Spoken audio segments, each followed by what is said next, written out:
अस्सलाम वालेकुम नाज़रीन, आप देख रहे हैं सरेआम CID न्यूज़ और मैं हूं मुनज़्ज़ा। खबर शामिल करते हैं शेखुपुरा से, जहां से मेरी रिपोर्टर है राना रमजान। इनका कहना है कि मरीद के ऐसे garden U turn main GT road पर ट्रक और ऑयल टैंकर के दरमियान तसद्दुम हो गया। हादसे में ऑयल टैंकर का ड्राइवर और कंडक्टर जख्मी हो गए। ट्रक और ऑयल टैंकर के तसद्दुम से ऑयल टैंकर के इंजन की ऑयल टंकी लीक हो गई।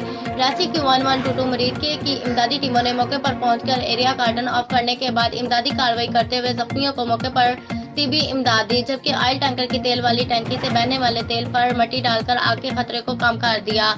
मोटरवे पुलिस की जानिब से हिफाजती इंतजाम करते हुए ट्रैफिक की रवानगी के अमल को बहाल कर दिया। मरीज के इतला के मुताबिक हेस्कोल कंपनी का ऑयल टैंकर, जिसमें 10,000 लीटर मोबिल ऑयल था, गुजरांवाला की जानिब से जा रहा था कि आगे जाने वाले ट्रक के अचानक टायर फटने से ब्रेक लग जाने पर ऑयल टैंकर ट्रक में जा लगा, जिससे ऑयल टैंकर का ड्राइवर और कंडक्टर मामूली जख्मी हो गए और ऑयल टैंकर के इंजन की तेल वाली टंकी लीक होने पर तेल जमीन पर बहना शुरू हो गया। रेस्क्यू 1122 की जानिब से जख्मियों को फौरन मौके पर ही तिबी इमदाद दी गई और बहने वाले तेल को मट्टी डालकर आग लगने के खतरे को खत्म कर दिया, जबकि मोटरवे पुलिस की जानिब से हिफाजती इकदाम करते हुए वक्ती तौर पर ट्रैफिक को रोक दिया और ऑपरेशन मुकम्मल हो जाने के बाद दोबारा बहाल कर दिया गया।